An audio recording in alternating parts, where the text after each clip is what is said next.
To start off, I'm going to be using this 1x4 pine to cut out the two major components to the shelf, the wall board and the shelf board. These boards will be cut out to the length of the metal wire coat hanger plus 1 inch, so that way each board can have 1 inch clearance on each side. The coat hanger will be used as an earring holder, and so for that reason it's going to be mounted and used later on. To join the two boards together, I'm going to use dowels and glue. I have a 3/8 inch brad point bit with a stop collar, and the stop collar helps keep the uniform depth between the different holes that I'm going to be drilling for the dowels.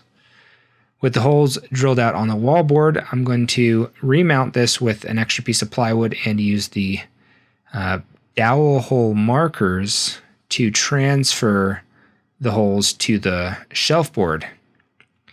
Because this is pine, I just need to push down a little bit and it'll transfer a little pin mark, which can be used to drill out these holes. The collar needs to be adjusted to make sure that the brad point bit will not go through the shelf board, and then I can drill those 3 holes. Rather than buying some pre-cut dowels, I bought a long dowel rod, and I measured out the depth of each of the dowel holes, and I added those 2 depths together and cut out a dowel that would function for that purpose.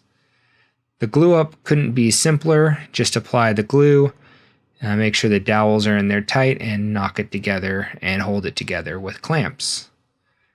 The metal coat hangers are the ones that you can get at the dry cleaners or big box store, and you just need to trim them off at the little bit longer than the lengths you'll end up wanting to use, so you can trim them up later, and then straighten off those points so they are at 90-degree angles. You can leave the nice sloping curves on the ends, as they do add a nice touch. I don't like the appearance of these coat hangers, so I'm going to paint them. So I'm going to mount them to this spare piece of plywood, along with the 1 inch brass plated hooks that I purchased, as I want them all to have the same finish. And that finish will be a copper paint that I purchased. Make sure to paint from all different angles and give multiple passes, a 15-minute break, and then pass again on all angles to give it a second coat. I really liked how that copper finish turned out. The shelf itself is going to receive a stain, so I used some pre-stain, and then I used a honey stain by Minwax, which is a nice dark stain, and a clear coat of polyurethane to seal it. I needed to hook on the hooks, and I did that by marking 1 inch separated holes and drilling them out. Those holes are 1/2 inch away from the wall, so that way the 1 inch hooks won't rub against the wall. And then I screwed those all in.